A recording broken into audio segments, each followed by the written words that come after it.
I think being able to make sure that he can match up with what the guys around him can do. I think that's where they say, well, what can the quarterback do? Well, what can the guys around him do? Making that match and making him have success early. I think it's very important for quarterbacks to have success early because I think you can lose confidence. Once you lose confidence, it's a hard thing.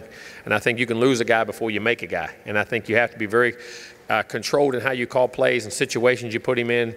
But that also can be dictated by the kind of defense you have, the kind of running game you have. So I think having the right people around really make a difference. But some guys can adapt to it. You know, some guys can take it all early, but very few can. And I think one of the key things is making sure that they are in positions to have success early so their confidence grows.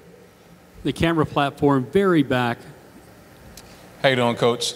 Mitch Brown with WTKR TV right here. I'm in Norfolk. Can you just talk about your guys on the defense, Derek, Josh, and Levante? They're a year older.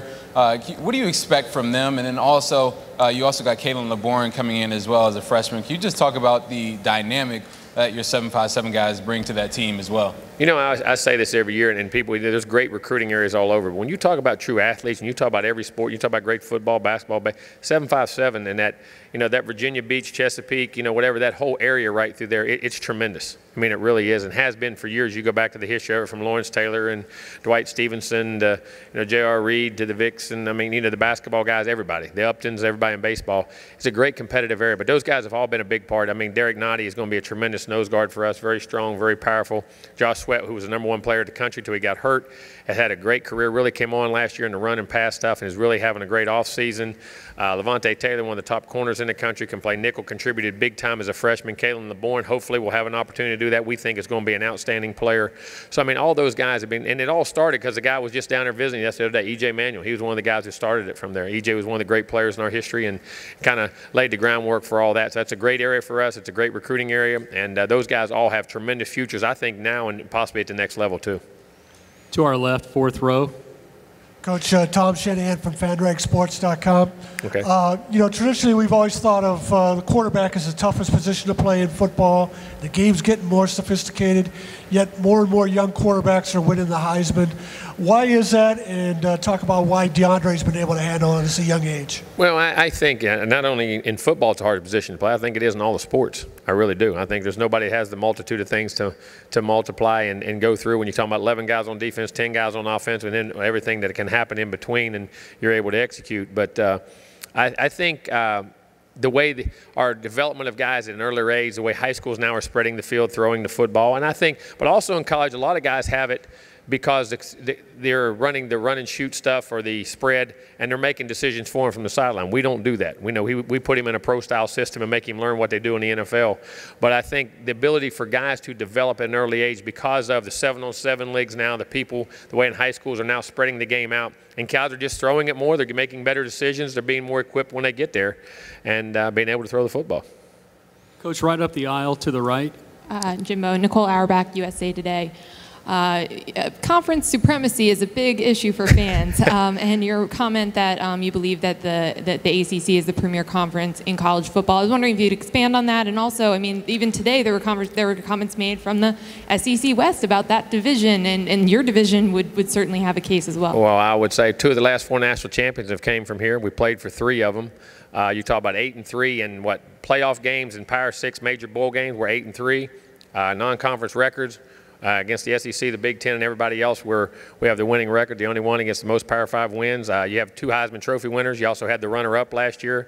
The coaches, you have 6 coaches in the top 20, an all-time winning percentage in college football. I mean, you go down the list of everything, and I think the importance of it. I think it's become, and it's very important now in the ACC. I think the programs have developed that way. And it's not that I coached in the SEC for 13. I think it's a tremendous conference. I think the Big Ten's a tremendous. I think they all are. But I think right now, with what we've accomplished in the last 5 years, you're talking about major wins, big wins, national championships, Heisman Trophy winners, coaches, everything that goes involved. I think the ACC is as good a league as there is in football. I really do. Camera platform in the very back, white shirt. Jimbo, Zach Glover, WDBJ7, Roanoke, Virginia. Just wanted to get your opinion as someone that has taken over for way back here, over here. That's all right. All right. With what? Okay. With what? I couldn't hear what he said. That's all right. As someone that has taken over for a legendary coach, what do you think your feeling is on how Justin Fuente did over this last year? Oh, I think he did a tremendous job. To be able to come in, what Frank did at Virginia Tech, I mean, it was unbelievable. I think it was 8 or 9 straight 10-win seasons right there before the end, and what he took them to a national championship game and all the title games in the Big East and the ACC, and I think Frank's going to be I think Frank definitely is a Hall of Fame coach, and for him to walk in there in those shoes and go 10-4 in that first year, play for an ACC title, and do the things he did, that's actually what we were. I think we were 10-4 the first year and played for an ACC title also, but I think Justin's a great young coach. He did it at Memphis. I think he has great play calling abilities, great dynamics in what he's done, and I think it was one of the great jobs in college football last year. Coach, to your right, first row. All right. Coach, speaking on mental toughness for DeAndre, just what you can say about his mental toughness and how you saw him handle adversity through games and through the season last year. I think that's the thing that we all are. When guys are so talented, they come in, they think of all the physical things, making the right reads. But at the end of the day, the ability to compete and learn how to compete and learn how to process the game and move on from these situations and take the physical part of the game and understand you're going to get hit, you're going to get pounded, and you're going to have to come back from that. You're the quarterback.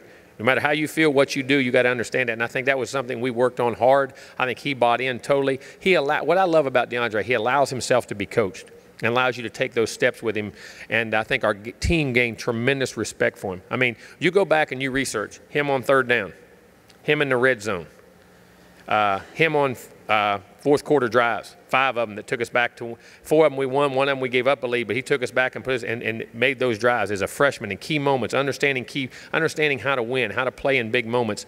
I thought it was outstanding in what he accomplished, and I think our team understood that. Now I think they have such respect for him that they understand when he says things and does things, they respond, and he's doing a great job of communicating to his teammates and getting them to come along with him, and just very proud of the development he's made, and he's fun to coach.